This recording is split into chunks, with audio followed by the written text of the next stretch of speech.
मुझे लगता है कि हर बच्चे को ज़्यादा से ज़्यादा टेस्ट दे के, ज़्यादा से ज़्यादा प्रैक्टिस करके मिस्टेक को मिनिमाइज करने का तरीका है रिवाइज करो, और टिक करने से पहले सोचो कि गलती हो सकती है यार।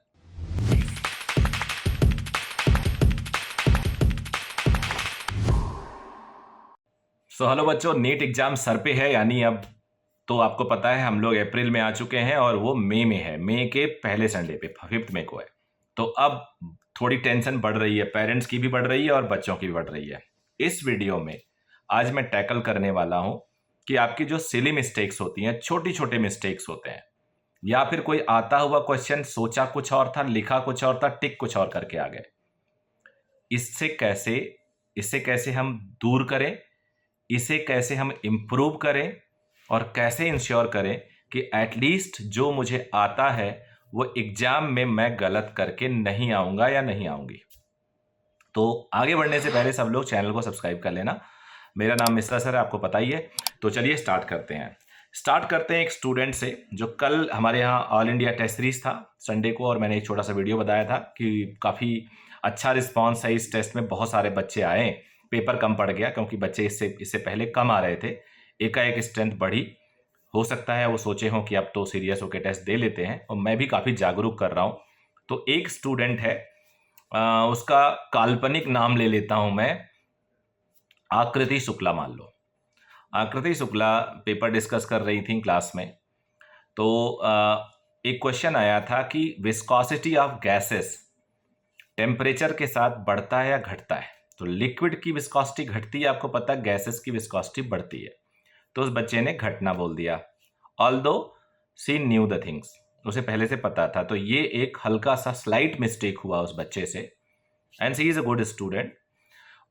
उसके बाद एक और केस, उसी बच्चे ने मेरे को मैसेज किया कि मेरा आता हुआ क्वेश्चन सॉल्व मैंने एकदम सही किया, कैपेसिटर का था, epsilon not A by D something, charge was निकाल के, और मैंने सॉल्व सही किया जो उसने लिखा भी था क्वेश्चन के बगल में, और टिक कुछ और कर दिया उसी से मिलता जुलता। तो ये एक दूसरा mistake. And then she asked how to improve this, how to get rid of all those mistakes. और ऐसे सिमिलर क्वेश्चंस मेरे इस चैनल पे आते रहते हैं, एंड आई एम श्योर हर बच्चा ऐसे क्वेश्चन से डील करता है, ऐसे सिचुएशन से डील करता है। तो कैसे बचें? बचने का देखो एक ही तरीका होता है कि जैसे उस काल्पनिक नाम आकृति शुक्ला ने कल जो ये गलतियां की, अब उसके दिमाग में आ गया कि ऐसे मिस्टेक्स हो सकते हैं। अब वो अगली बार जब बच्चा टेस्ट देने जाएगा तो एक्स्ट्रा वो प्रिकॉशन लेगा।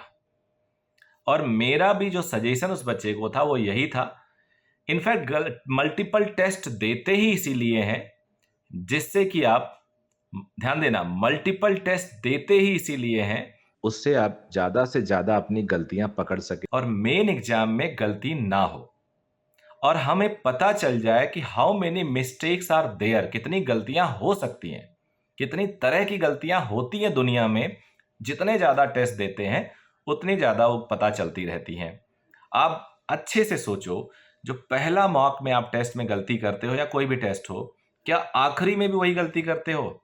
नहीं करते हो, वो गलतियां रिड्यूस होती जाती हैं। हाँ, उसके लिए आपको सिंसियर होना जरूरी है। अगर आप सिंसियर हो तो मिस्टेक्स दूर होती रहती हैं, इंप्रूव होती रहती हैं। तो मेरा यही कहना है, आपको 3 घंटा 20 मिनट मिला हुआ है, तो पहले 3 घंटा मिलता था। आप बोलोगे सर अब क्वेश्चन भी बढ़ गया, तो ऑप्शन ही तो है, अपनी एफिशिएंसी इतना कर लो कि आपका पेपर 3 घंटे में हो जाए, so that you have 20 minutes extra with you. वो जो 20 मिनट एक्स्ट्रा रहेगा आपके पास, उसमें रिवीजन में लगा दो जहां पे ऐसे मिस्टेक्स होने के चांसेस हैं। डेवलप अ मेथड लाइक कि आपको पता हो कि कौन सा न्यूमेरिकल वाला प्रॉब्लम है, उसको गोला कुछ दूसरे तरीके से बना लिया, कुछ निशान बना दिया, सो दैट यहां पे हमें रिवीजन करना ही करना है। अब जैसे एक इंफॉर्मेटिव बेस्ड क्वेश्चन आ गया, और वो इंफॉर्मेटिव बेस्ड क्वेश्चन मान लीजिए पूछ लिया गया, rolling motion it's a combination of translational motion and rotational motion, तो ये तो टिक करना है, तो इसमें रिवीजन करने की कोई जरूरत नहीं, you are very clear about it. But जहाँ न्यूमेरिकल हो वहाँ पे आप दोबारा एक बार पहुँचो।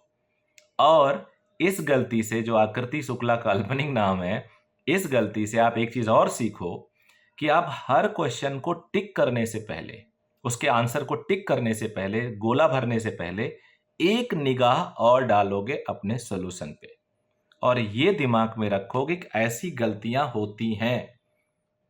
तो जब आपके दिमाग में रहेगा कि ऐसी गलतियां मेरे से पिछली बार हुई थी, कई बार हो चुकी हैं, तो डेफिनेटली आपका माइंड थोड़ा सा और ज्यादा अलर्ट मोड पे होगा। कहां कहां कब कब गलतियां होती हैं, मल्टीपल टेस्ट से ये गलती दूर हो जाती है। जो मैंने 999 रुपीज़ का एक टेस्ट सीरीज भी लॉन्च किया है ना, वो इसी पर्पज से लॉन्च किया है। इनफैक्ट मैंने तो फिजिक्स केमिस्ट्री के लिए लॉन्च किया। अंदर की बात बताऊं कि फिजिक्स केमिस्ट्री का मल्टीपल आपको प्रैक्टिस मिल जाएगा। हर दिन एक पेपर प्रैक्टिस करो, 2 पेपर प्रैक्टिस करो। जिनको जो 5 के बाद तो मैं इसमें एनरोलमेंट नहीं लूंगा, तो 5 तारीख तक जो एनरोल कर लेंगे उनके घर तक 10 तक पहुंच जाएगा। तो आप वहां पे पेपर से रोज प्रैक्टिस करो, रोज प्रैक्टिस करो। फिजिक्स केमिस्ट्री का कंप्लीट सॉल्यूशन है, बायोलॉजी का आंसर है उसमें, क्योंकि बायोलॉजी में बहुत ज़्यादा जरूरत नहीं पड़ती है। तो वो 30 टेस्ट हैं, उस 30 टेस्ट में 6000 क्वेश्चन है, तो 6000 में से 3000 क्वेश्चन तो फिजिक्स केमिस्ट्री के हैं, तो वो प्रैक्टिस कर सकते हो। बायोलॉजी भी प्रैक्टिस कर सकते हो। बट अगर आप ऑलरेडी टेस्ट दे रहे हो, अगर आप ऑलरेडी टेस्ट लिए हो और उसमें जो मिस्टेक्स आप हर बार हो रही हैं, इसीलिए मैं कई बार बोल चुका था, मिस्टेक रजिस्टर रखो, एक छोटा सा रजिस्टर, ऐसे एक छोटा सा डायरी या छोटा सा कोई भी पेपर रखो हर दिन का, ये मिस्टेक हो रही, ये मिस्टेक हो रही, ये मिस्टेक हो रही है। और याद रखना यार, एक बार जब मिस्टेक करोगे और लिख लोगे और आपका माइंड उस पर चर्चा कर लेगा, दोबारा मिस्टेक नहीं होगा, दोबारा मिस्टेक बिल्कुल नहीं होगा। और जब आप मल्टीपल क्वेश्चन सॉल्व करते हो, मल्टीपल पेपर सॉल्व करते हो, तो you become so expert and you become so real कि आपको पता है कब और कहाँ कैसी कैसी गलतियां आती हैं। When you start solving a question, you will realise immediately कि पेपर कितना लंबा है, लेंदी है, इस क्वेश्चन में कितना टाइम लगना चाहिए, मेरे को कितना लग रहा है। ये छोटे छोटे कैलकुलेशन, फ्रैक्शन ऑफ सेकेंड के कैलकुलेशन ना पूरे पूरे टेस्ट पेपर को खराब और पूरे पूरे टेस्ट पेपर को बेटर कर सकते हैं। तो ये माइन्यूट इंफॉर्मेशन है कि आप जब अगली बार पेपर देने जाएं तो टाइम बचाएं 5-10 मिनट का, शुरू में पढ़ने में जरूर स्पेंड करें, और ये आखिरी दिन नहीं करिएगा कोई नई चीज, अभी से वो डेवलप करिए। और हर बच्चे का पेपर देने का एक तरीका डेवलप हो जाता है कुछ दिन में, और वो धीरे धीरे एक पैटर्न डेवलप कर लेता है और कंफर्टेबल हो जाता है। तो अगर आपका पैटर्न कोई बहुत अच्छा चल रहा है तो please don't change your pattern, even if I am saying then also, even if your teacher is saying then also। तो ये सारी चीजें आपको सोचनी होंगी। मुझे लगता है कि हर बच्चे को ज़्यादा से ज़्यादा टेस्ट दे के, ज़्यादा से ज़्यादा प्रैक्टिस करके मिस्टेक को मिनिमाइज करने का तरीका है रिवाइज करो, और टिक करने से पहले सोचो कि गलती हो सकती है यार। तो मुझे लगता है कि ये काम आएगा। बहुत सारे वीडियो देता रहूँगा। Thank you very very much for being on this channel. I am getting lot of good responses from the parents and from the students as well. Bye bye, take care.